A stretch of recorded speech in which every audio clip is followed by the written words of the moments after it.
Parang luto ba? Oo.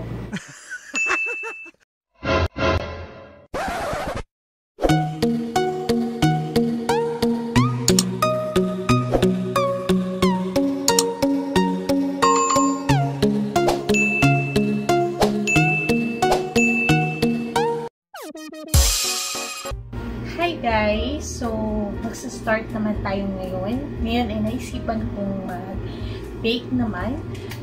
Naisipan kong gumawa ng isang special fluffy pandesal po. So, hindi po ako expert, pero try po natin. First time ko lang gagawin ito. So, may ginayahan lang ako ng ingredients. So, try natin, ha? Mahilig ako mag-bake na ako. Gawin. First time ko mag-search ng pandesal kung how to bake a pandesal. So, try natin, ha? Okay. Sabihin ko muna yung mga ingredients natin, guys. First, ito po. Kita niyo diba?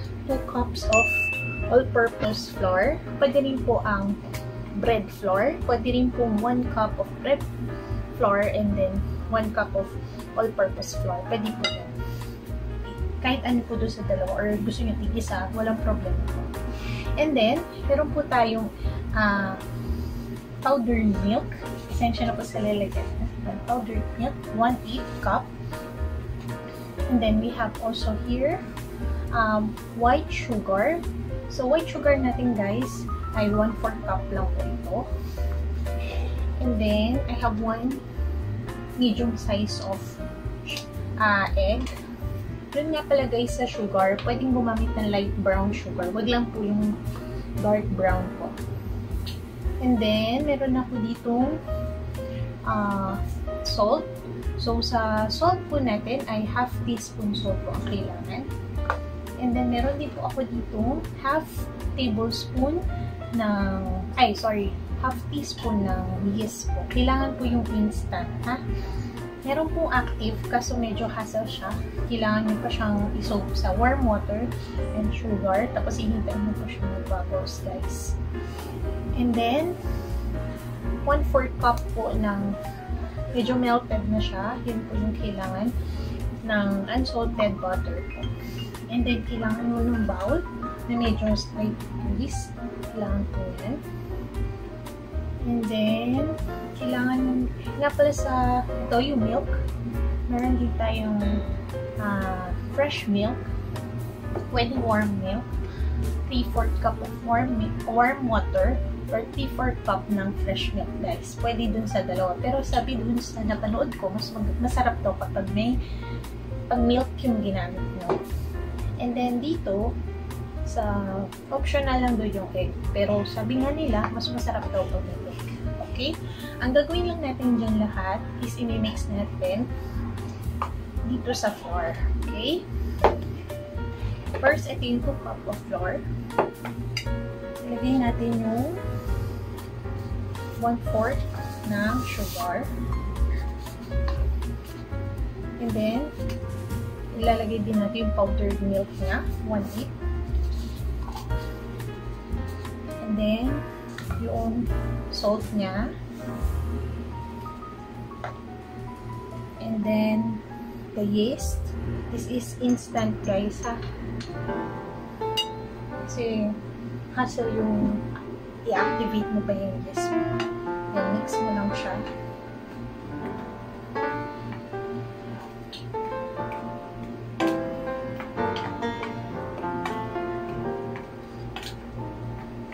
Ay guys, kailangan pala natin ng breadcrumbs.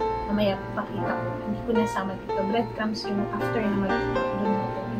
Doon i-roll yung pandesal.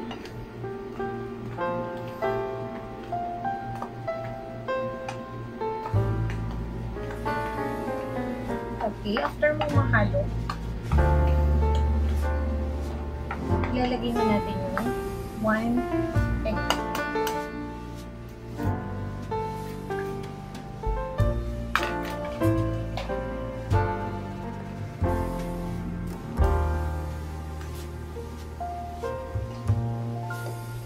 Mix lang natin, guys.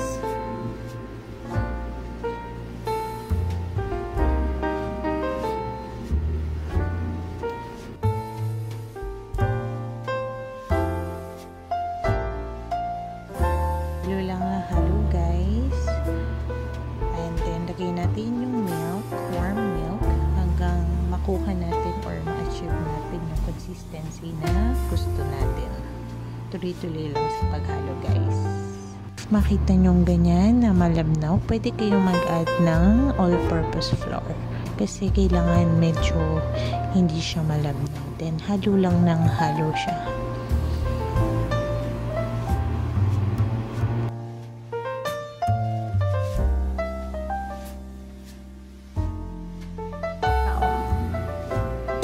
Para siyang, sorry. A few moments later. Yan, para na siyang magbuo-buo na siya. So, ganyan yung gusto natin mamit. Yan, guys. Minamasa na natin siya. Yan yung gusto natin mamit. Yung ganyan siya. Make sure lang, guys, na malinis yung table mo na pinagmamasahan. Make sure lang na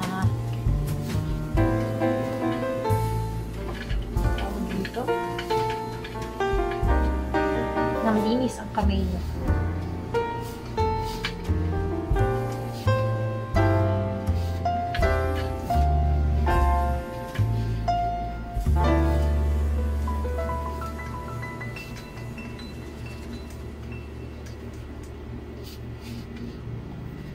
Gusto pa siyang dagdagan ng flour. Wait lang, guys.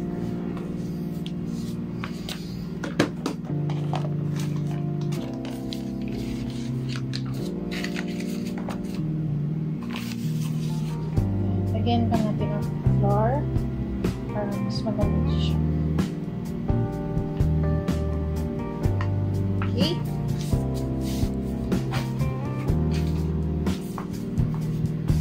Okay. Yan. Ang cute niya, guys. So,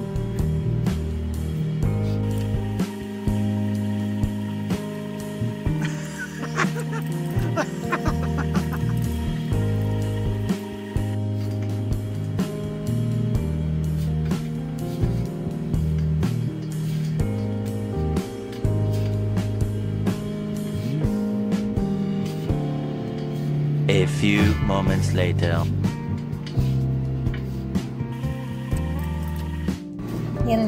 Yan siya, guys. Yan yung dough natin ngayon.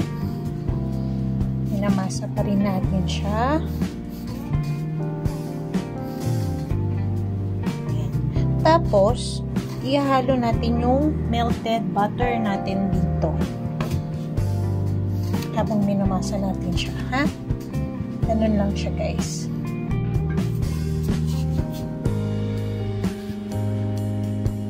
Yan, guys. Kung makikita nyo, ganyan na siya. Yan.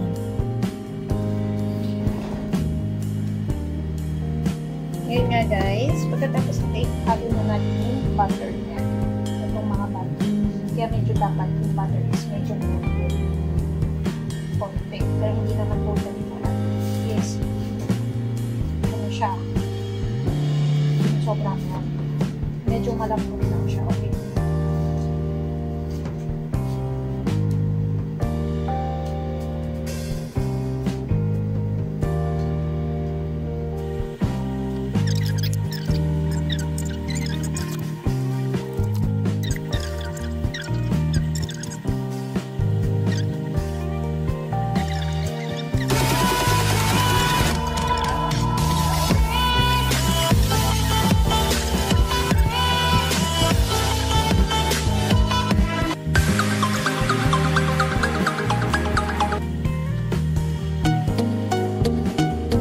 Okay, guys.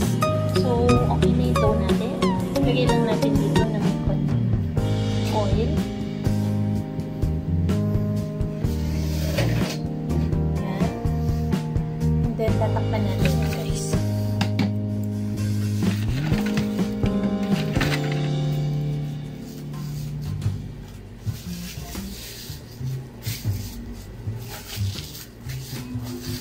Ayan. Tapos, ilalagay lang natin to, guys, sa preheat oven daw kasi kailangan i-stay mo siya doon sa warm temperature.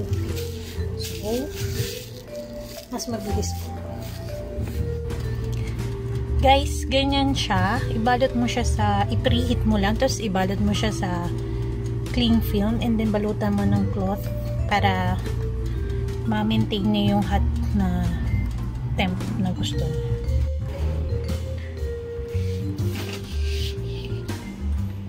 Hi guys! So, 1.5 hour na. So, kailangan na natin siyang tanggalin sa oven para ma-check natin kung umalas na ba siya. Ha? Balik ako dyan. Guys, so ito na siya. Makikita natin. Nandyan na siya. So, kailangan natin i-check kung ayan na siya po. Ayan. So, yes, lumaki siya guys. So, hindi tayo fail. Guys, hi! So, lumaki siya. Hindi tayo guys fail dito. Kasi umalsya siya.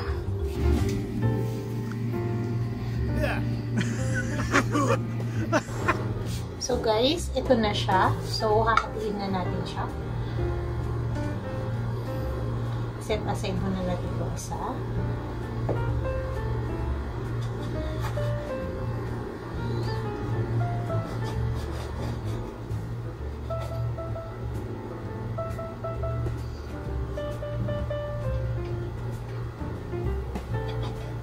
Yan, para-paraan lang guys kasi wala tayong cutter.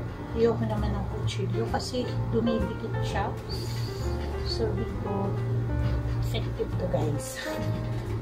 Wala akong pinahid dito. Pero, ganda siya. Yan. So, dito gaganyan mo lang siya guys. Iikot mo lang. Lang natin ang konting flour.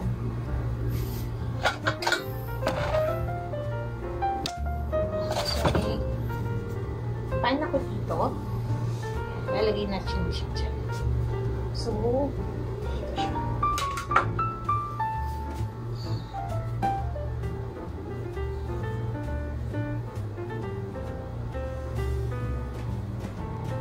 Ayan.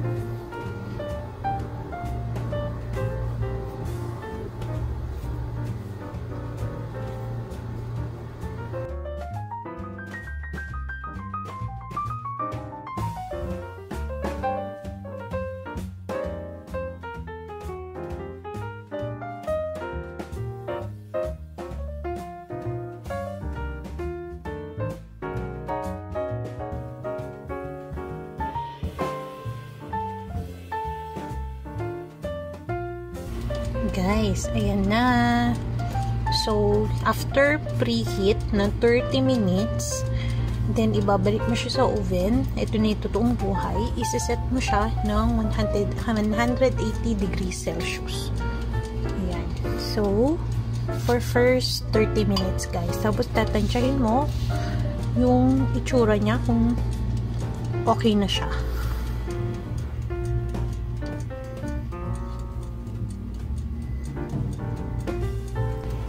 After 30 minutes ng preheat guys, ilalagay nyo na yung breadcrumbs on dun sa top niya.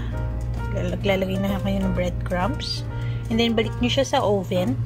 Pagbalik sa oven, isa-set nyo na siya yung totoong temp niya na 180 degree guys. Celsius. 180 degrees Celsius tayo guys.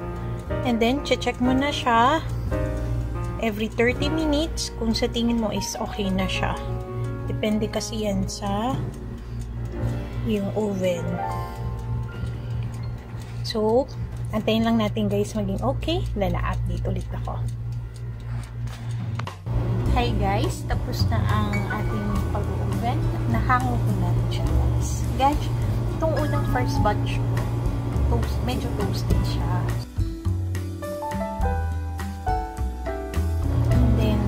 Gusto ko rin naman na yung toasted. Kaya lang hindi ganito ka-toasted. So, ito yung first batch niya.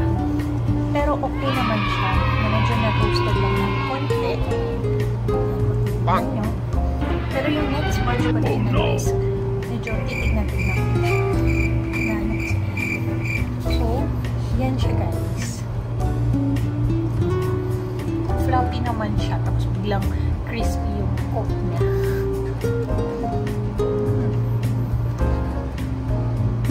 So, abangan natin yung second batch na nilagay ko naman. So, hindi na lang dalawa siya.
So, kagigising ko lang guys. And today is Friday. Kapag Friday, it's day off.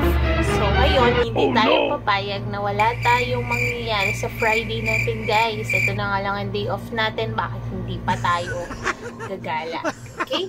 So guys, napag-isipan namin ng aking ka-roommate na si Eileen na pumunta ng Balaglictor. So, FYI lang po, sa mga hindi nakakaalam po papuntang tungkol dun sa balad na sinasabi ko o tinutukoy ko guys, ang balad po kasi dito guys, ito po yung Divisoria, katumbas sa Pinas. And kapag balad, matik ang mga Pinoy, unang tatatak sa utak nila ay gold. So karamihan, dyan po talaga ang pinaka-bodega nila ng gold. So sisilipin din natin mga gold besh, kahit wala naman tayong budget besh. So, kung may kaya at kaya ng bulsa, why not coconut guys, diba? So, tingnan natin guys kung carry ba. Kasi, nag-pandemya guys, so, ang daming bali-balita talaga. At marami rin naman bumili na ang sabi is nagmahal na ang gold after this pandemya at nagkaroon na sila kasi ng tax. Almost 15% ang tax na ngayon dito guys. So, tingnan natin guys, gagala tayo sa buong balad. Hindi lang naman gold ang sadya natin doon. So, titingin tayo ng mga kailangan pa namin na bilhin doon. So, magpe-prepare lang kami. Mamaya-maya isusunduin na kasi kami ng driver. And, antay lang kayo saglit guys. And then, pupunta tayo ng balad. Okay? Hi! Nandito na ang taxi. Saan tayo pupunta? Sa balad. Saan daw ba yung balad? Tinatanong nila. Di ko alam eh. Basta balad. Yan. Pupunta kami ng balad. Nga po. Nandiyan na si Kuya. Hello. Hello. Yes. Same location? Aywa. Yung balad. Hi! We're heading to balad. Punta kami ng balad. Bibili siya ng gold.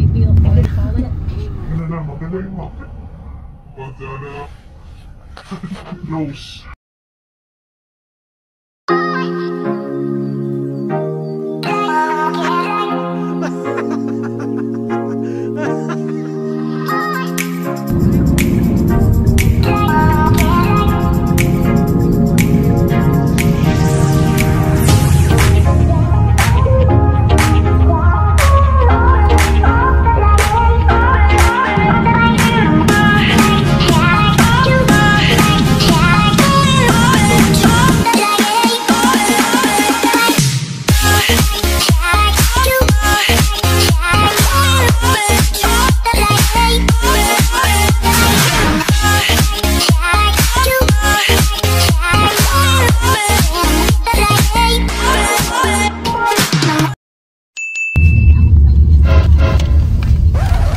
I think malapit na tayo kasi ito na yung makipot na daan na dinadaanan namin. Yun, sabi niya wag na daw kaming kumain. Sabi ko kakarating lang namin pagkain agad. O depende. Depende sa kalagayan ng tiyan. Ay, kaya sa ganda. Ay, tinakpan. May araw siya. Ay, ganun ba? Bawal daw dito magbaba. Ay, ready ko na yung gamit ko. Nagpa-vlog pa ako dito. Iniwan ako. Diba? Anong bibilin mo? Wala, kung may sale. Sale. Sana may sale. Si Madam Crystal, ang po bibili niyan gold. Wala kang pambili ng gold? Sus! Titingin lang kami guys ng gold. Titingin lang talaga kami. Swatch dito. Kasi doon talaga bilihan ng mga gold. Old. Yan. Tapos maraming lumang mga buildings. Like yan. Mga luma na siya. Dapat may tripod ka. Traffic lang siya guys. Konting traffic lang.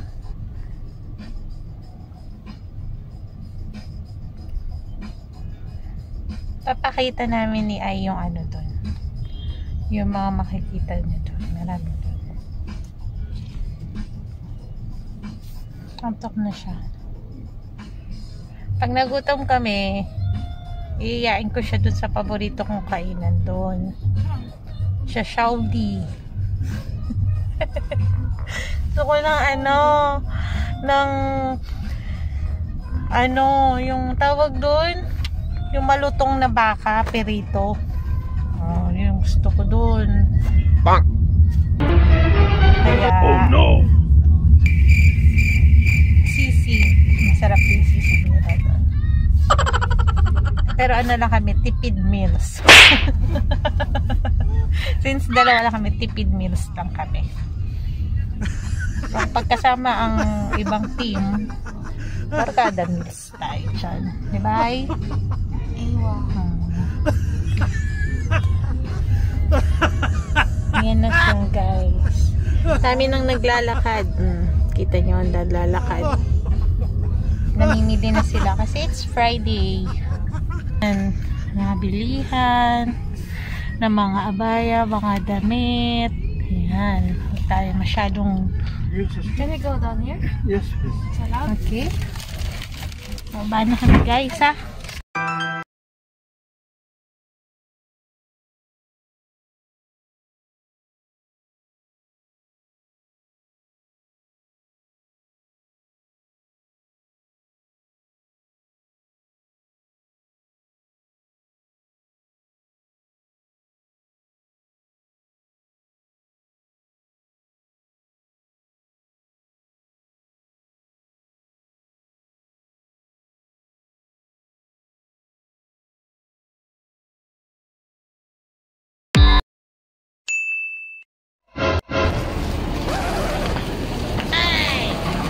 Papa-adjust siya guys. Bang!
ipakita yung ano yan, no?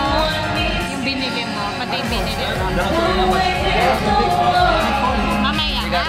Papakita natin. Ganun mo din.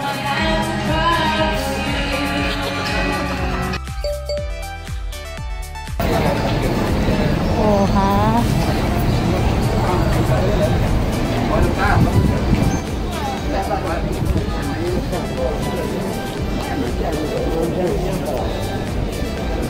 Kung gusto mga appliances, meron din dito. Talaga? Saan?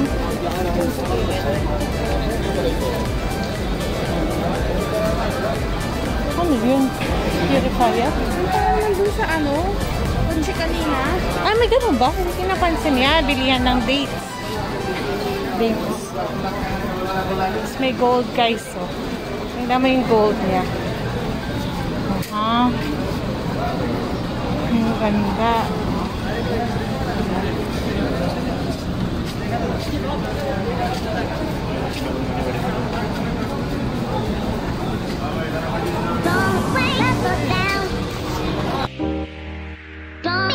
Yan ang aming food. Sinigang na chicken. I mean, sisig na chicken.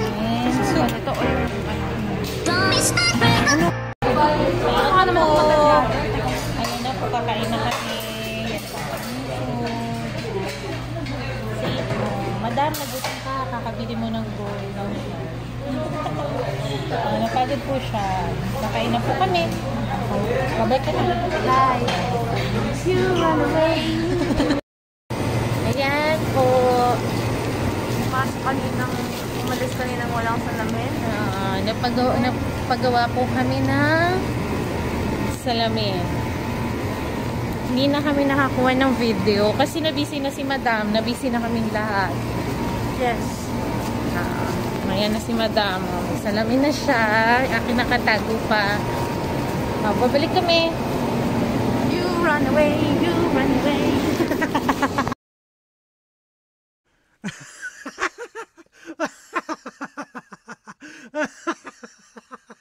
A few moments later. Hi guys! What's up? So, yun nga guys, nakita nyo na galing kami sa balad at nag-dawar-dawar kami o gumala-gala kami guys. So, sorry kung hindi na ako nakagawa pa ng video dun sa mismong pinaka-golden kasi na-amaze na kami guys dun sa mga gold nung nakita namin. So, parang nagkalimutan na ay, gumagawa pala tayo ng vlog. So, na-amaze kami doon. Sorry. Pero meron kami guys na video na yung nadaanan yung mga gold yan. Pero yung mga binili namin, hindi nga namin na videoan.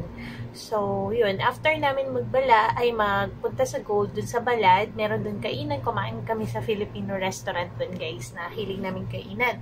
And then, sakto, meron kasi kaming binabalak guys na sumasakit na kasi yung mga mata namin dito. So, kasi syempre exposure sa gadgets, sa mga machines. So, in-advise kami na mag-wear ng eyeglasses. So, nagpagawa na rin kami doon. Nagpasukat, nagpa-check ng mata. Parang sobrang busy nung araw na yun guys. So, hindi na namin talaga lahat na film. Sayang. Pero, yun. Try namin guys na ipakita sa inyo yung mga nakukuha, yung mga bagay na binili namin doon. Para at least, meron kami ma-share sa inyo guys. Okay? Hi again. So, ito na.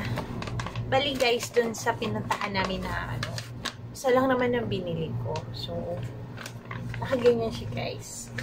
Ganyan. Yan yung niya. Ganyan sila ng gold naka-paper bag. Tapos, ang binili ko kasi meron naman akong hikaw, meron naman na akong kwintas sa sarili ko, meron na akong sarili kong bracelet. So, bumili ulit ako ng kwintas guys na kasi yung kwintas ko guys medyo sobrang nipis pa. So, ibig sabihin, mura siya. Mura. Isa sa mga, hindi naman murang-mura. Siyempre, compare mo naman, convert mo siya sa Pinas, mahal pa rin siya. Pero ito, medyo mas siya, mas makapal, ibang designs. Ayan siya guys. Ayan. Ayan guys, ah. Kita nyo guys. Yan siya guys. So, ang ganda niya, halagay siya sa ganito. Kabit ko guys, ah. Para makita nyo yung pinaka-tsura niya.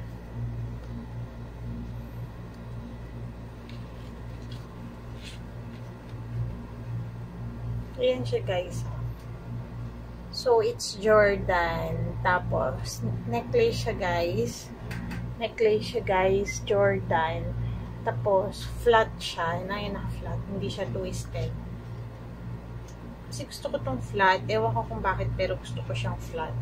Kasi parang, alam mo yung solid na gold siya. And then, naka-box lang siya. Ganyan guys. Ang ganda ng mga box nila dito guys. Nakaka-glamoroso. Ito, sa akin ba to? Pag-iisipan ko guys kung sa akin ba to. Pero, inisip talaga ako para dito. Kaya ako pumunta doon. Kung kasya sa kanya, sa kanya. Hindi ko pa masabi, no? So, planning ko dito ay para sa asawa ko guys. Kasi, ayun. So, yun na yun lahat, guys. Sorry kung yun lang ang napapakita ko sa inyo. So, next time, guys, ipapakita ko pa sa inyo ano pa yung mga magaganda dito sa Jeddah, Saudi Arabia, guys. So, thank you for watching my video, guys. I hope you enjoy. And always keep safe, everyone, guys. And just continue watching my video sa mga susunod ko pa pong i-upload, guys. And sa mga hindi pa po nakaka-subscribe pa po ng YouTube channel ko, kindly subscribe on my YouTube channel, Christia Salazar. And huwag na lang din po natin kalimutan pindutin yung notification bell button, guys, para po updated kayo sa mga susunod ko pa pong i-upload na video. And kung gusto nyo po itong video na to, kindly thumbs up on this video, guys. Thank you, and feel free to message or comment on my comment box, guys. Take care, guys. We love you, bebe. 'Cause I'm not just a pretty girl.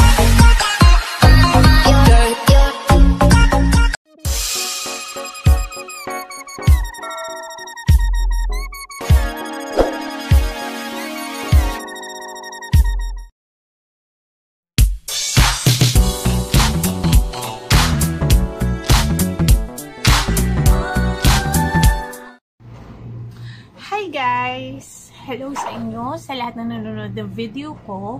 So, ang topic natin ngayon, bakit nga ba ako nag-abroad? So, wala akong maisip. So, nakita ko maraming mga nagpo-post, yung mga experience nila sa abroad. Yung iba sa trabaho, yung iba sa gusto lang nilang gumala. Pero ako, naisip ko, i-share ko sa inyo kung ano yung experience ko. First time na nag-abroad ako dito sa Saudi Arabia. So, guys, alam natin, ang Saudi Arabia is napakamahigpit na bansa dahil sila ay Islamic country. So, bakit nga ba sa dami-dami ng bansa, ito yung pinili ko. So, masasabi ko lang po dyan is, dito pinakamas madaling makapunta. Takot, yes, natakot ako. Pero, ang will ko that time is kailangan kong makapunta agad at makapag-abroad ako para makakumita na ng kailangan ko o needs ko. So, ang una talaga sa listahan is Saudi. Bakit nga ba ako nag-abroad? Ako po ay nurse sa Pinas ng 7 years. Doon sa 7 years na yun, wala naman po akong regrets kasi masaya sa Pinas. Sobrang saya sa Pinas kasi andun ang pamilya mo, nandun ang kaibigan mo, at saka ang culture nyo is masaya at alam mo yun, hindi ka mape-pressure. So, bakit nga ba? Una po, wala sa isip ko ang pag-abroad noong nagtatrabaho pa po ako. Pero, sumagi na siya sa isip ko noong nagkaanak ako. So, other than that, may iba ka rin akong dahilan kasi gusto ko rin, alam mo yung mag-grow ka. Mag-grow na gusto mo naman na ibang facility, ibang tao naman yung inaanuhan mo ng service mo. Yun. Una kong dahilan sa anak ko na nagkaanak ako, although okay naman yung mga nakukuha ko, pero syempre as a family, may family ka na, may anak ka na, marami kang pangarap na gusto mo na ibigay sa kanya. So ngayon, yung time na yun is 7 years ako doon sa hospital namin. Shout out po sa hospital ko dati sa Quezon City, sa Lagro po. 7 years po ako doon. Then nagsimula lang po ako, as in yun yung first hospital ko after mag-board exam. Nag-volunteer po ako doon ng 6 months. Syempre, alam naman po natin, ang volunteer po dati, walang bayad. Walang bayad sa'yo. At the same time, kagandahan dun sa napunta kong hospital, hindi sila nagpapabayad. Unlike na mga ibang hospital na nagpapabayad po sila.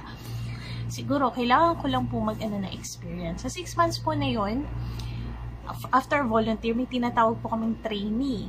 Trainee, yun yung time na medyo, sa volunteer kasi panay, check ka lang ng blood pressure, mag-check ka lang ng mga swero-swero kung paubos na. Like, kapag trainee ka na, meron ka ng konting liability. Ibig sabihin po nun, inahayaan ng magbigay ka ng medication with the supervision na po. Yun, nag-undergo ko doon ng, I think, 6 months ulit. Ano po yun? Allowance lang po ang binibigay that time sa mga trainee. And then, after that training period, nakuha po ko as a staff nurse po that time. And then, I think, ilan ba kami noon? 6. 2 kami nakuha dun sa batch namin. Isang lalaki na nasa US na ngayon, nakatrabaho ko before, at ngayon nga, ako dito sa Saudi. And then, after that, nilagay nila ako sa ER. And ang training grounds ko that time is sa ward. And then, yun, pressure again na kailangan alam mo yung routine sa ER, alam mo naman pag ER, kung kailan staff ka pa, yung pa yung naisip ko. Kasi pag staff ka na, hindi ka nakatulad dati na training na may supervision ka pa ng mga heads mo or ng staff nurse. Ikaw, tatayo ka na sa sarili mong paa, and then, kailangan sa gagawin mo, alam mo kung tama o mali. Hindi ka dapat magkamali kasi lisensya mo ang nakasalalay doon. Pero, thanks God, ang dami ko natutunan sa ER. First time ko magswero, dun ko na experience. First time ko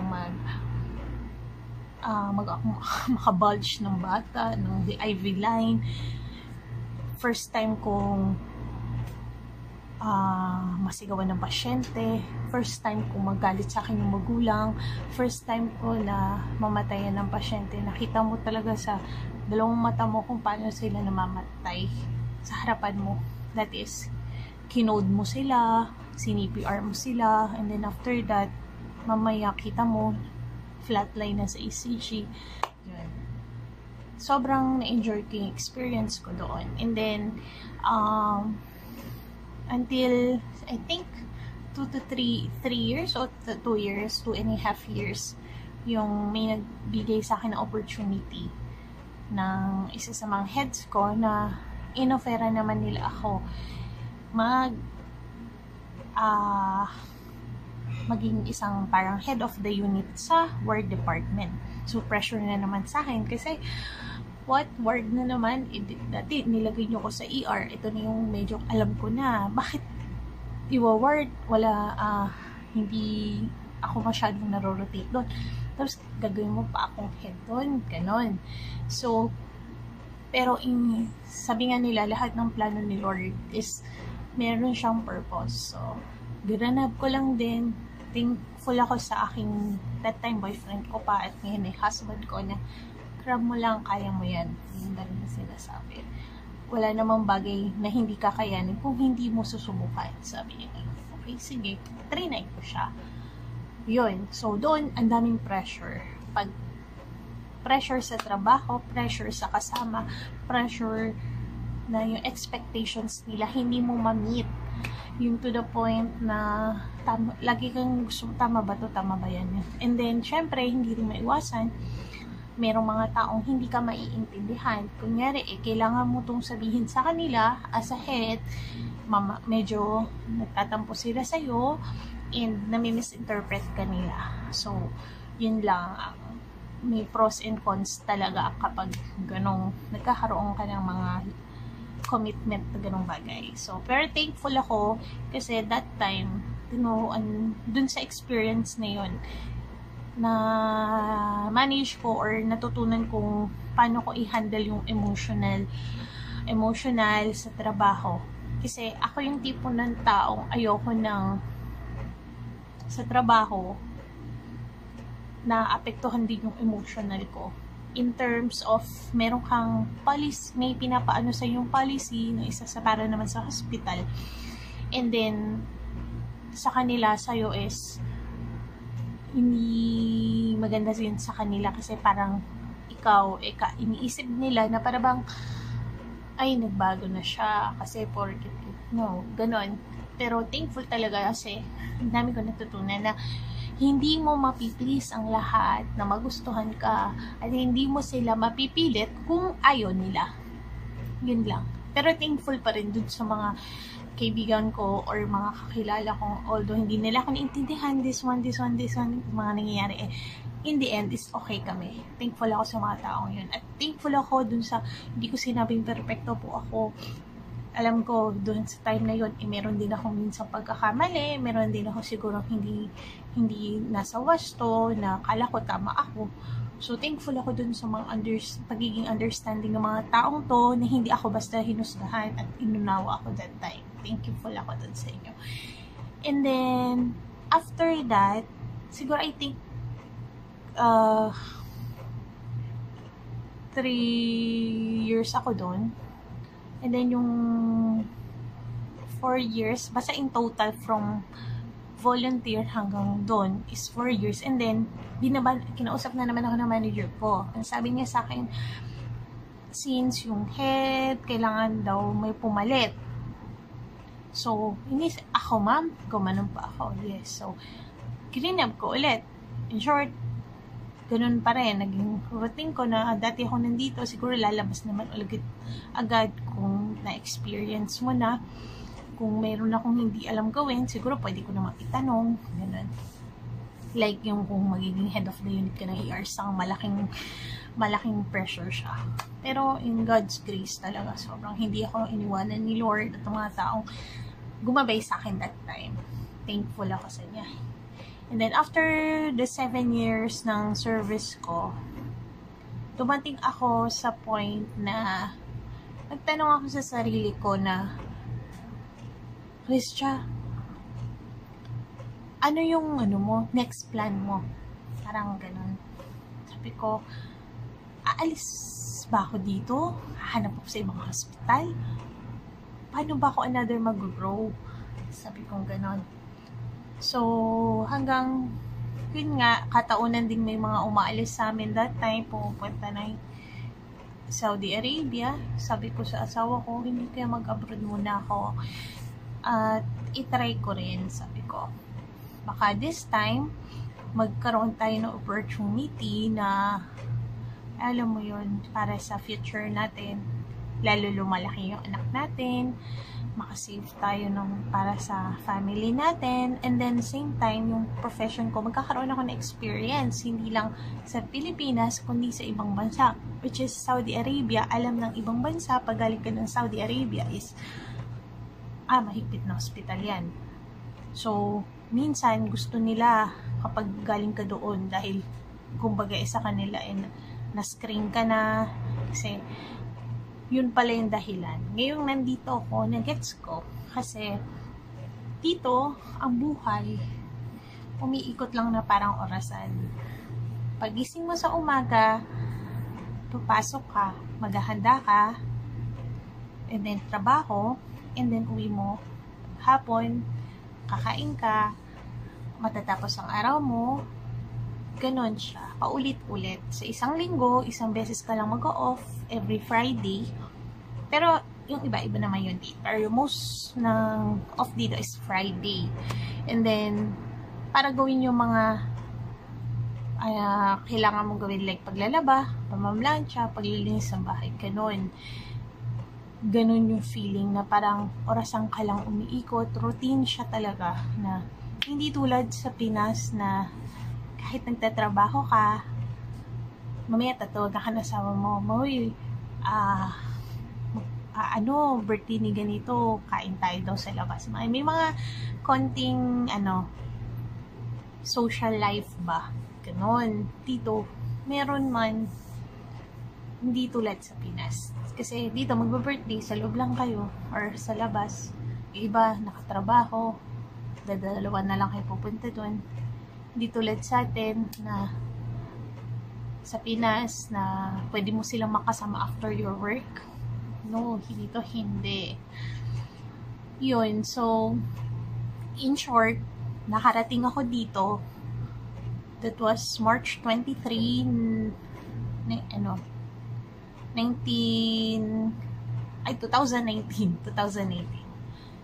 Unang dating dito, so wala akong idea. Hindi ko alam kung ano mangyayari sa akin. Sabi ko, matapos ko kaya yung contract ko 2 years, ganon. And then yun, iba ang culture, iba ang mga paniniwala nila, iba ang routine. Ang layo sa Pinas, sobrang layo. And then, hanggang matutunan mo, sumasabay ka sa routine. Kung yun dati, birthday mo, kain ka sa buffet, pakain ka sa bahay nyo, pagpalutuin mo ang mama mo ng ganito, para after ng duty nyo, dito, wala. Pwede mo naman spend ang mga special occasion mo, siguro pwede kang magpa-deliver, or kung may off sa inyo, yun ang magluluto, ganun siya. Pero napakaswerte mo na lang kung talagang may may masugid kang kaibigan na mag-support sa'yo during your birthday. And then, hanggang matapos ang 1 year ko dito, tumating ako sa point na na-stress ako, yung nahihirapan na ako, gusto ko nang umuwi. Kasi, iba yung routine na naranasan mo sa Pinas, iba dito. So, sa trabaho, ibang-iba. Meron pagkakataon talaga na minsan, magtitiwala ka, pero hindi naman pala dapat magtiwala kasi kung kani-kanino. Tapos, minsan, lalo't ikaw ang bago, pwede kang maabuso. Wala kang choice, kundi kung ano yung inatang lang sa'yo, ano yung dapat natara lang para lang sa'yo, wala kang choice, kundi i-grab lang yan. Sin, kailangan na mahabang pasensya dito, sobra. And me, may pasensya naman ako. Yun nga lang po, siguro sa stress, sa mga nangyayari, walang man lang someone support system sa gilid ko, na asawa ko, anak ko, mama ko, papa ko. Ang bilis mo matrigger ba na iba yung nagiging magiging impact sa'yo. Parang sobrang ganon siya talaga. And then, yun, isa sa mga hinintay kong panahon after a year, kasi yearly vacation dito. Kasi nag-pandemya, and nag-COVID, first time ko mag-abroad, nag-COVID pa, hindi ako nakauwi, pero nakabili ako ng ticket. That ticket, naka-date na siya. Dapat noong April 30, 2020. And mag-e-end ng May 27, 2020. So, nung pumutok pa lang yung COVID-19 ng February, ayoko pang iurong yung ticket ko. Hanggang mag-March, hanggang mag-April, and then kinausap na kami na possibility hindi kami pwedeng makauwi. So, in short, kinancel ko yung flight ko, yung ticket ko. Na-reimburse naman nila sa akin yung payment ko. Pero yung lungkot na yung expectations mo, lalo, alam mo, ready na lahat, nagbagahe ka ng mga binili mo, kasi kasama ka doon, kaya kakatawa pa nga, minsan, mga damit ko nandun na sa box, yun yung gagamitin ko sa bakasyon. So, wala. hindi ako nakauwi. Yun lang yung talagang hindi ko makakalimutan dito. First time ko dito sa Saudi.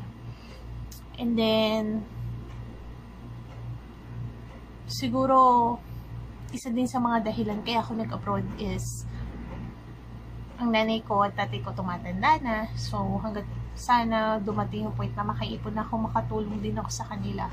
Kasi ang mama ko, almost pwede nang mag-retired as teacher. Ang papa ko is wala ng work. So, yun na lang sana, siguro yung naisip ko na sana give back ba para sa kanila. And then, siguro, looking forward ako na makauwi ako this coming next year, na sana makauwi ako. Kasi, again, daw ako nag-give up sa May ko, na May pa rin yung sinet ko na vacation plan. Dito kasi nagbe-vacation plan kami. So, pinili ko pa rin yun na, so, looking forward talaga ako na sana matuloy na this time. And then, siguro, yung maipapaya ko sa mga gustong mag-abroad, walang problema sa pag-abroad, basta gusto mo.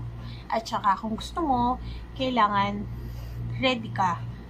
Ready mo yung sarili mo, ready ang pamilya mo, ready ang lahat. Kasi, i-challenge ka talaga dito. Emotionally and physically, mentally. Sabay-sabay yan. Siguro, kailangan lang talaga ng guidance and prayer kay Lord para makasurvive. Makasurvive dun sa mga stage na yon. So, yun lang. And now, it's October. Sana, sa mga nanonood sa akin, marami kayong nalaman o natutunan. At maraming salamat po sa lahat na nanonood ng video ko. Kung meron po kayong suggestion, kung meron po kayong gustong i-comment sa video ko to, wala pong problema, basta comment down below po. And then, kung may gusto kayong i-suggest na mga topic or any po na gusto nyo po, walang problema po, basta po magkaroon ng pagkakataon na magawa ko po yun. Okay po, thank you sa lahat. Thank you po sa panonood. Bye-bye.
Hi guys! Hello sa inyong lahat. So, for today's video, naisipan ko na i-share sa inyo yung product na binili ko lang last June after my birthday.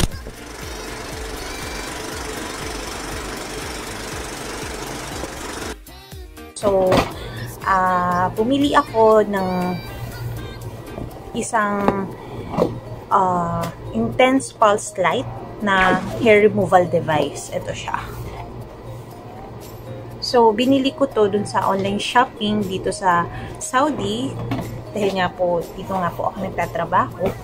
But, international shipment po ang So, nanggaling siya sa labas ng Saudi. Doon namin na-avail. Kaya medyo nagkaroon kami ng, hindi naman problema, pero naantala yung shipping niya dito dahil nga nag-COVID, naging strict sila sa mga pumapasok na shipments pa dito. And then, na-receive ko siya, I think, August. First week of August. And then, yun nga, kinuha ko siya doon sa Saudi Post kasi hindi siya door-to-door. In-inform lang ako ng Saudi Post Office na meron akong parcel. So, binili ko siya.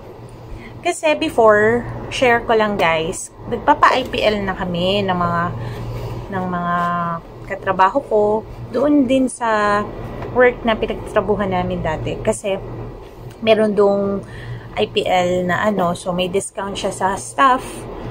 So, 3.9 namin. Kasi, ang unang sabi nila dito sa IPL, kaya maganda siya, hindi siya nagkaka-chicken skin, and then mapapansin mo yung hair growth niya is panipis na ng panipis, then suddenly makikita mo na hindi na halos siya basta continuous nga lang yung sessions niya.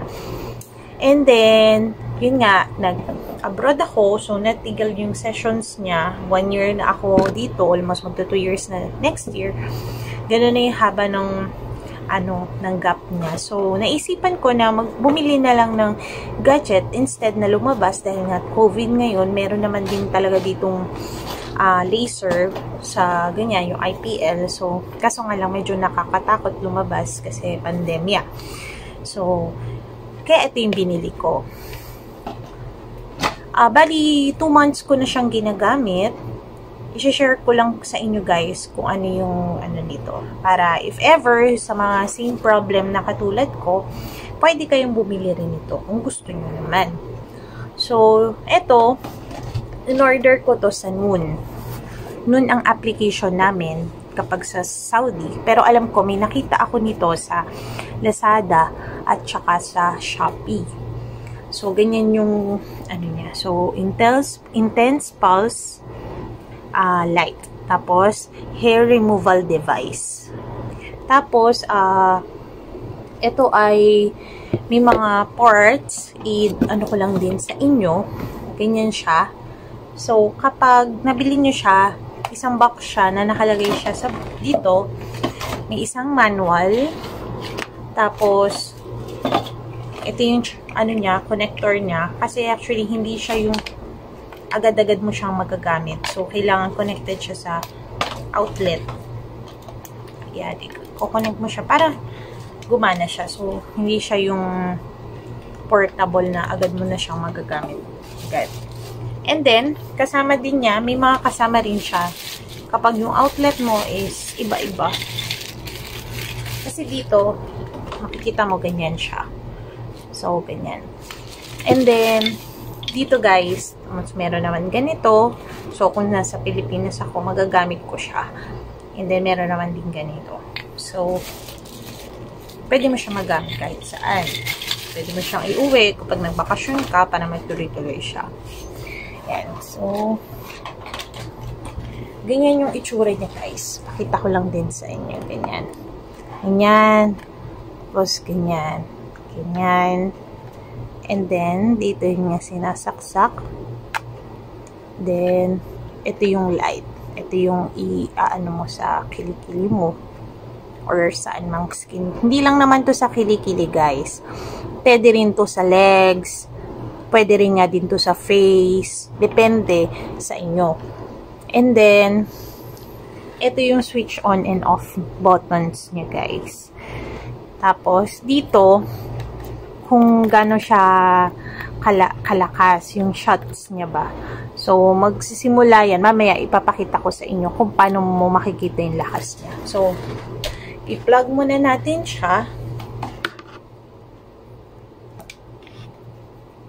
So, dito, sa LCD display, ito yung LCD display, ito yung sinasabi ko nga sa inyong kung gaano kalakas ang gusto nyo.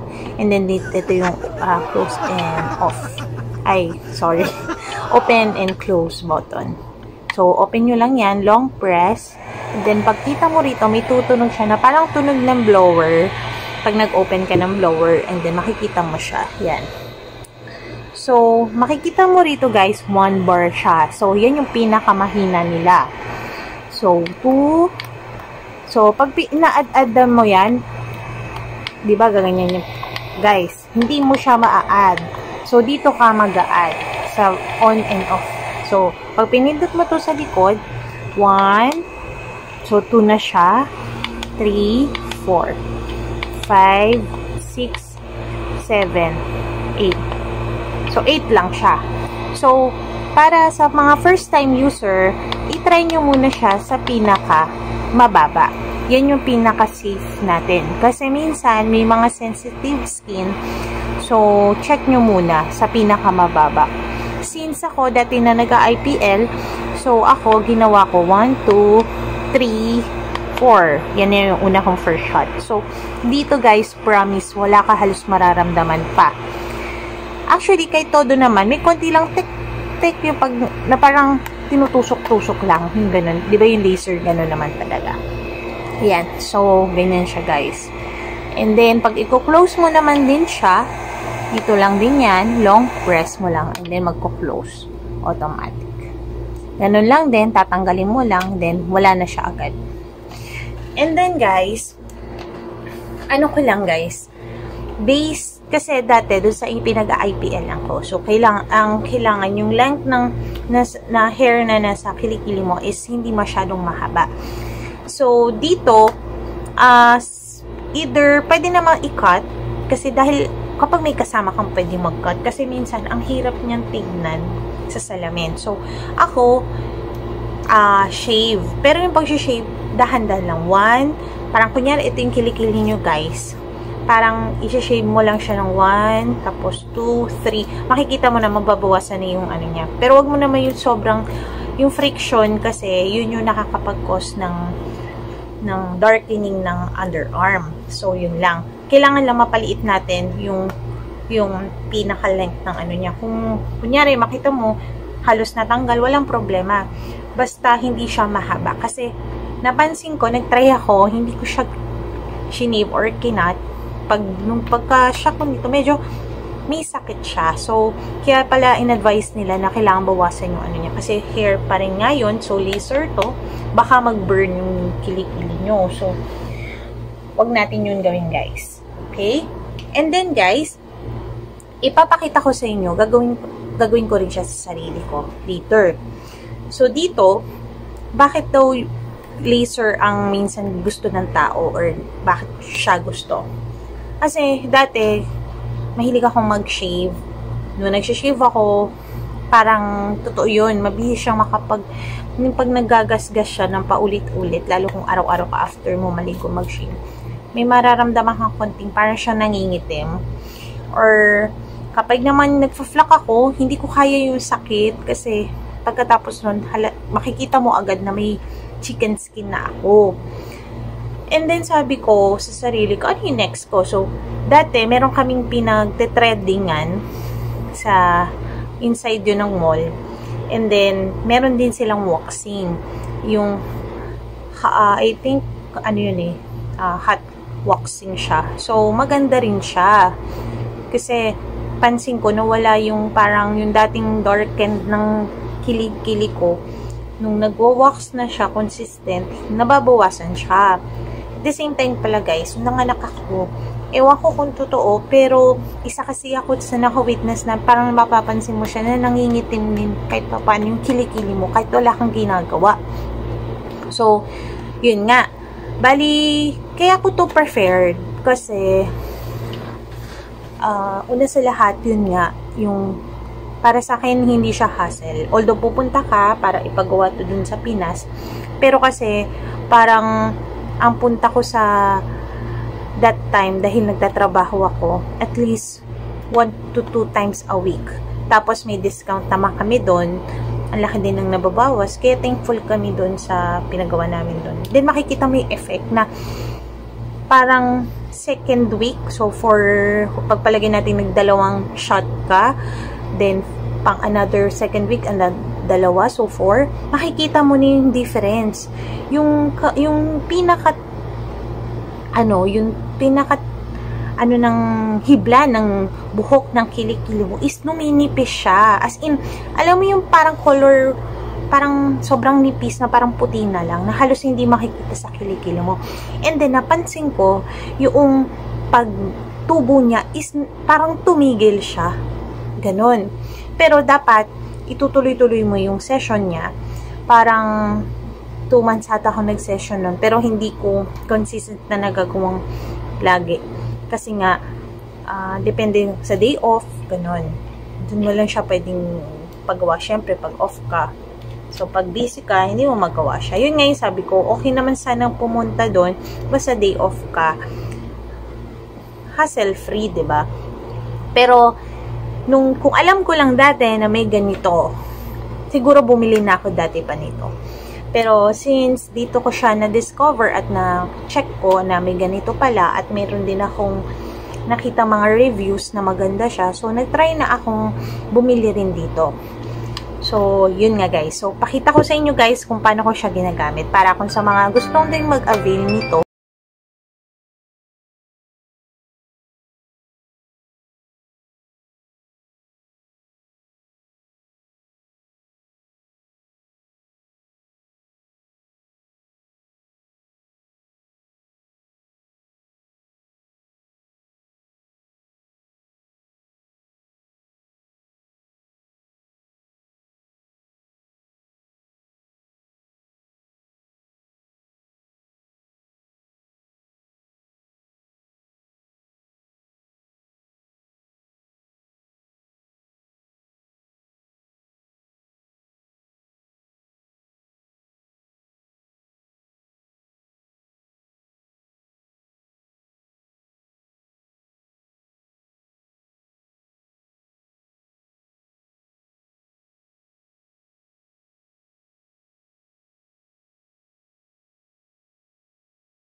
Hi guys! Thank you sa lahat sa inyo, sa mga nanonood ng video ko. And keep on, watching.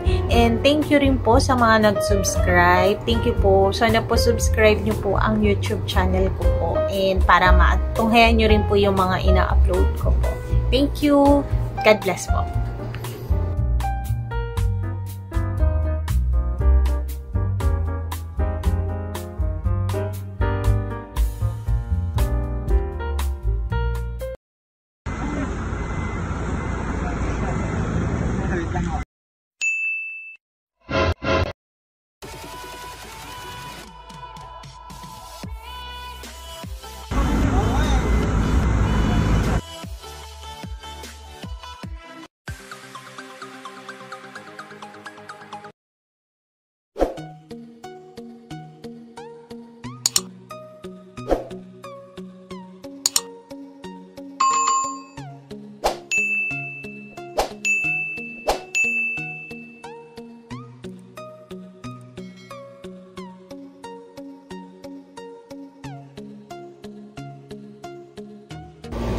Hi guys! So ngayon, kaya ako nag-video is naisip ko na i-vlog yung surprise party na namin sa asawa ko na si Jeff Salazar. So, naisip ko kasi nung bago siya mag-birthday, gustong-gusto niya talaga yung bagay na to.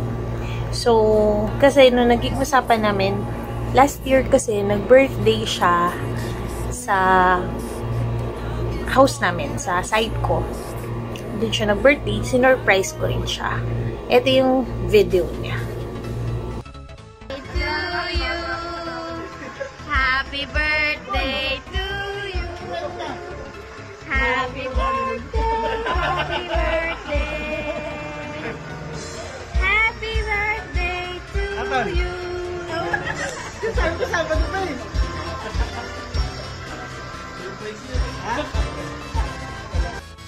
Yun. So, na-surprise namin siya that time dahil ang nangyari, sabi namin, doon sa birthday niya, kasi inahatid niya yung anak ko doon sa school noon. Then, sabi ko, baka hindi makapunta yung mama mo. So, sila mama at sila papa, itanong mo. Kaso yung naging sagot sa kanya nila mama at papa, baka hindi kami makarating. So, dahil parang hindi yata siya weekend, so busy ang tao, so hindi siya makakarating. Sila daw. And then, parang bago dumating yung birthday niya, natanggap niya na lang na parang usual na lang na kakain na lang, yung kakain, maghahanda, ganun na lang, kung sino na lang yung pwedeng pumunta doon, yun na lang. So, nag-drive siya, and then hanggang makabalik kami. So, kuntsaba ko that time, yung kapatid ko, mga pinsan ko, sila Rosette, sila Karen. Tapos, thank you dun sa mga nag-prepare that time. And then, yung nagluto, and then nag-asikaso, yun sila Rosette. So, ganun na nga. So, pagbalik niya, nakita niya yung sakin ng nila papa at nila mama, and then yung mga barkada niya, and then yung mga talagang solid friends niya, tsaka yun, talagang mga tinatawag niyang dogs, diba? Yung parang ganun. So, that time, happy ako dahil naging masaya siya. And that time, nandito ako sa Saudi na noon. Yun yung first year na halos malungkot dahil first year namin hindi magkasama ng birthday niya. And then now, this is the second year na nandito pa rin ako, na magbe-birthday siya. Naisipan ko naman na i-surprise siya na iba doon sa sinurprise namin nung una. So, kapag kasi gano'n magsusurprise ako, parang mahilig lang akong mag-observe bago yung birthday niya, kung ano ba yung sa tingin kong alam mo yung magiging masaya siya, ano ba yung mga gusto niya, ano ba yung, ayoko kasi gumawa ng mga surprise na ako lang yung natutuwa, pero siya hindi. Alam mo yung gano'n. So, mas maganda syempre yung celebrant yung magiging masaya. So, naging usapan namin, yung unang-unang usapan namin, sige love, parang doon ka na muna kila mama at papa sa Laguna, and then doon mo i-celebrate naman yung birthday mo. Nagkaroon lang ng mga pendings, ganun-ganon, dahil parang nag-change location naman kami, kasi meron parang nakasabayan ng okasyon, so which is same day na kanyang birthday. And then sabi ko, ganito na lang, so the following day na lang ka maghanda dun sa isang location na kung saan dun yung production area ng business namin. So, dun na lang. Then, pupunta sila mama the following day ng birthday niya. So, okay na dun. Payag na siya, ganyan-ganyan. Handa na lang. Ganyan. And then, napansin ko siya bago mga 5 days before ng birthday niya.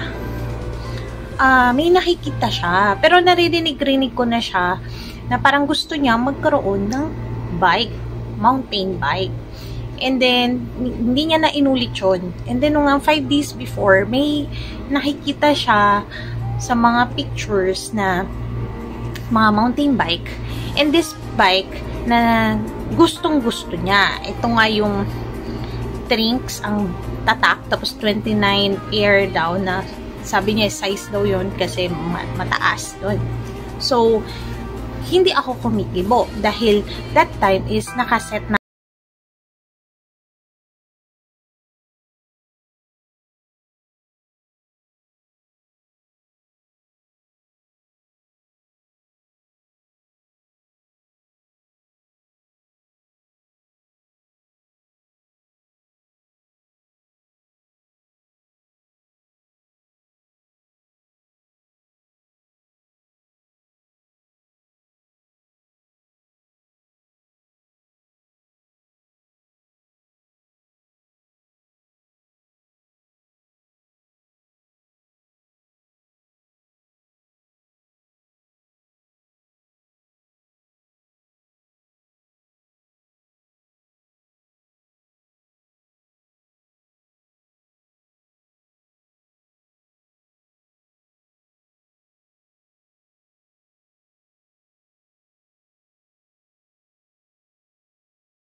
kasamang isang, ano ba yun, accessories. Pero, hindi pa rin ano mo, yung matutumbasan yung laki.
Post na ata na, or nag-chat ata siya kay Jeff na sold out na dahil nga nag-down na ako. So, that time, tumawag si Jeff sa akin. So, sabi niya sa akin, love, wala na, nakuha na yung last minute. Sabi niya sa akin.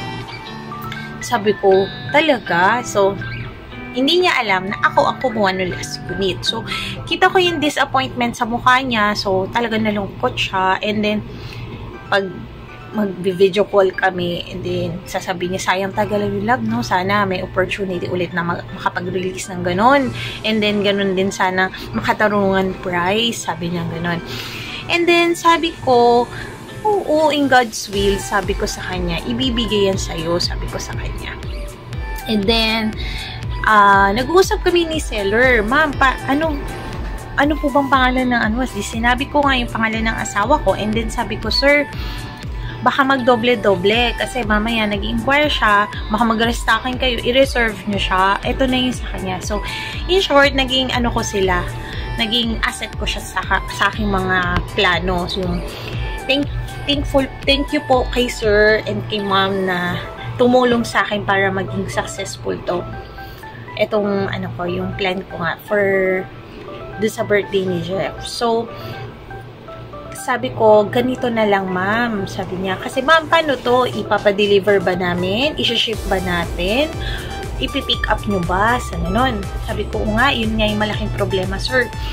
Kung ipapadeliver or ipapaship natin, ang gagawin kasi is parang i-disassemble yung bike. Sabi ko, gusto ko syempre, pag surprise, yung makikita niya buo yung bike, di ba? Ang pangit naman nung, manibela, diba? So, jahe naman nun, diba? So, sabi ko, paano kaya yun, sir?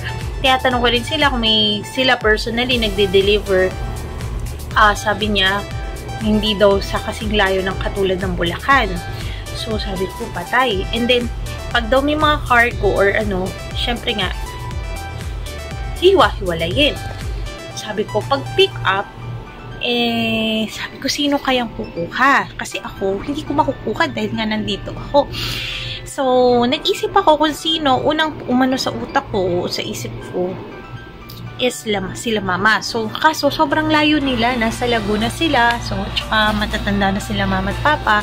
And pandemya ngayon, ang hirap.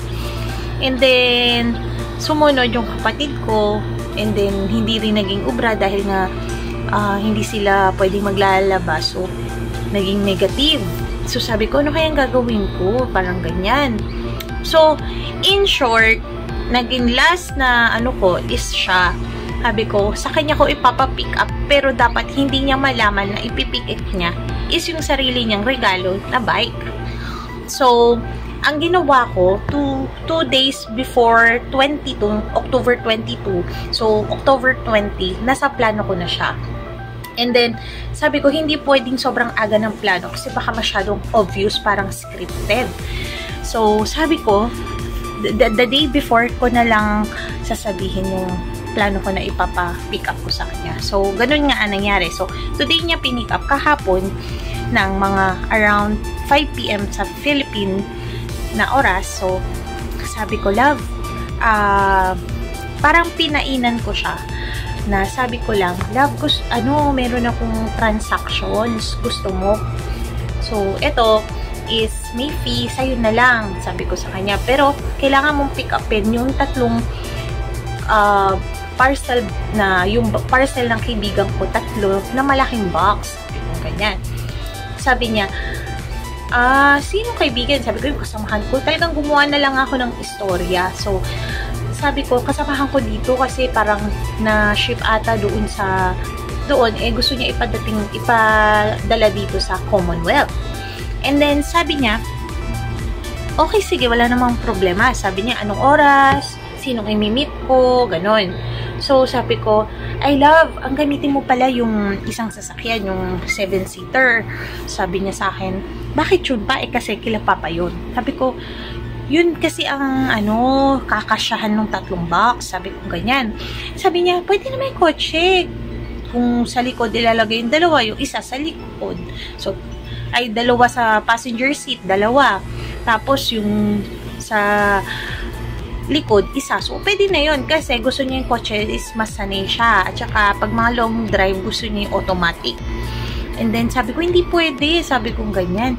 Kasi, hanggang alam mo yung makahanap na lang ako ng gagawin kong sagot sa kanya para lang ang dali niya malaki. Guys, mountain bike yun. Kung ang dadali niya is yung, imagine mo, ang dadali niya is yung car na Vios, Diyos ko, hindi nagkasya kahit anong pang gawin natin po. So, pinush ko talaga na ang gamitin is 7-seater nga na car, yung SUV. So, sabi niya, sige, yun na lang.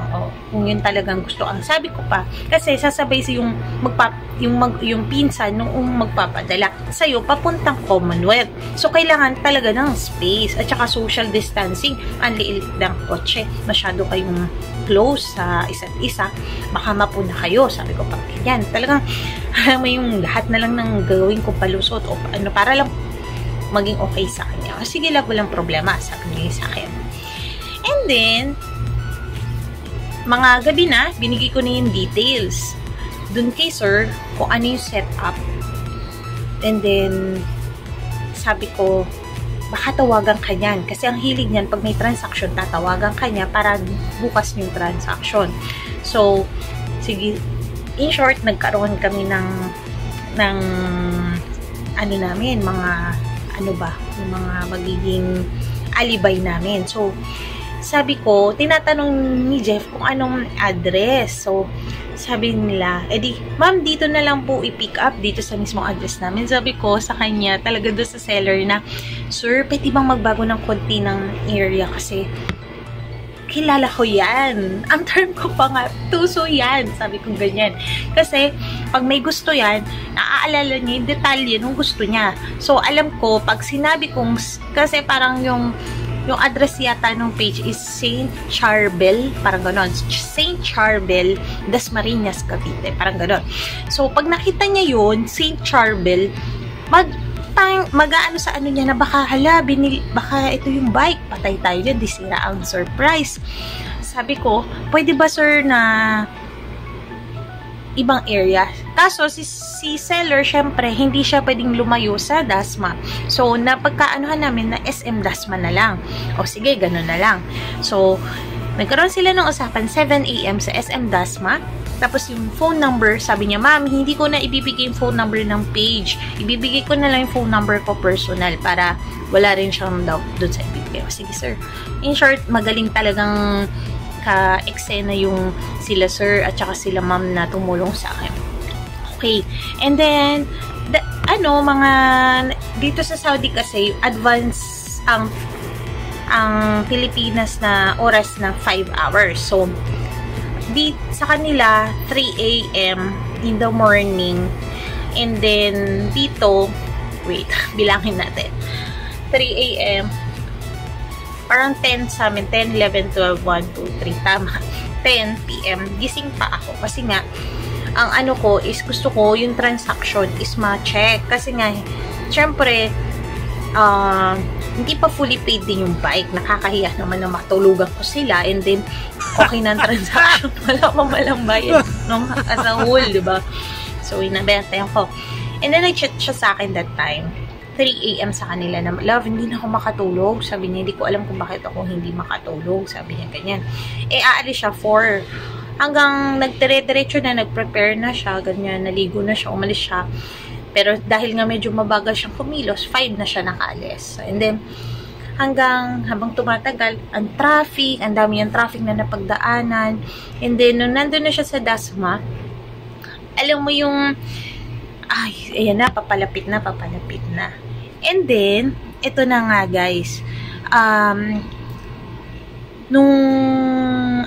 sabi niya, ma'am, nasa Dasma na daw siya. Yun. So, nag-stop na yung conversation namin ni seller at saka ng asawa ko kasi hinayaan ko na muna yung moment niya kung paano niya para ano yung magiging reaction niya, parang gano'n. So, thankful ako kila ma'am at saka kay sir na video niya and pinicturean nila yung surprise. So, parang feeling ko naka-witness na rin ako kung paano ko sinurprise yung asawa ko. So, na hindi ako na ano doon na out of place ba kasi nakita ko kung paano niya naging reaction niya doon. And then, nandun na nga, nasa parking, nag-send si seller. Ito yung message ni seller sa akin. Watch this. So, yan. Nakalagay dyan, ma'am, sabi ni husband mo, nandiyan na raw siya. Hindi niya alam na sa likod lang niya kami. So, yun na nga. And then, after nun, ayun na, pinakita na yung pasok ni Jeff, yung papunta niya doon sa likod ng sasakyan kasi feeling niya is box ang bubuhatin niya. Pagbukas nung ito ang reaction niya.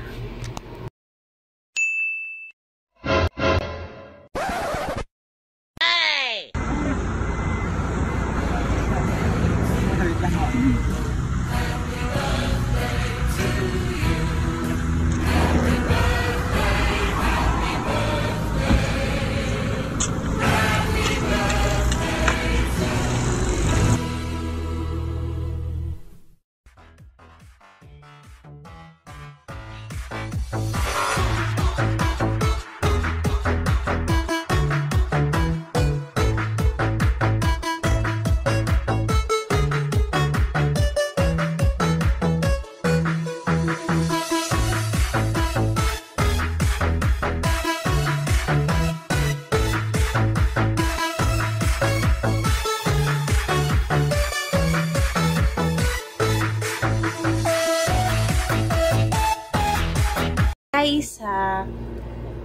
sa mga taong tumulong sa akin dyan sa Pilipinas at sumuporta sa akin, nagpapasalamat ako sa inyong lahat, kay Mama, kay Papa, kay Mama Nemia at kay Papa.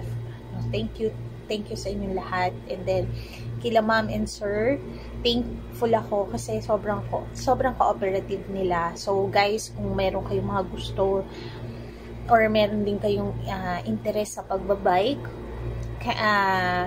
ito po ang kanilang page, FB page. So, puntahan nyo lang din guys. So, marami silang iba't ibang klase ng bike. Legit po yan. And then, talagang hindi sila, yung makatarungan price talaga. Doon ako natuwa sa kanila. Sobrang rin sila, nila, yung pag may mga concerns ka, talagang napakabilis nila mag-response. And then, talagang kung hindi ka nila gigipitin, yung magda-down ka, hindi tulad ng mga iba talaga ng payment first, diba? Syempre, iwas scam tayo. So, sila, naiintindihan nila din yun. So, kudos sa kila Ma'am and Sir, and thank you sa lahat ng nakasama namin dito para maging posible to kahit malayo ako guys. And isang advice ko lang mga guys, sa mga may kamag-anak din or may mga magulang, asawa, girlfriend, kapatid, or kapamilya, kaibigan na nasa ibang bansa, yung bang yung simpleng mga bagay ba na nagagawa ng mga kamag-anak natin na sa ibang bansa, whether maliit yan or malaki. Sa amin, as an OFW, sobrang, alam mo yung, sobrang okay na sa amin, sapat na sa amin, yung makita lang kayo maging masaya. So, sa amin kasi, kaya kami nag-abroad is mapakita namin or maibigay namin yung mga bagay na makapagpapasaya sa mga minamahal namin, and yun lang, sana yun lang yung ma-advise ko guys, kasi pagiging long distance relationship sobrang hirap, pero sa mga simpleng mga bagay na katulad ng mga ganyan na maipa-feel mo lang dun sa taong yun or sa pamilya natin, sa nanay natin, na sa mga simpleng bagay gusto natin sila mapasaya, magiging masaya kami na para makita lang namin na alam niyo yun, yung masaya kayo sa mga bagay na yun, mapamaliit man o mapamalaki, kasi parang worth it yung paghihirap namin dito sa abroad. Yun lang po. God bless po sa inyo lahat. Thank you po sa mga nanood ng video ko, and thank you po sa lahat ng bumati sa asawa ko. Thank you rin po sa nag-subscribe sa video, sa channel ko. Thank you. And God bless you all. And keep safe everyone, ha? Bye-bye.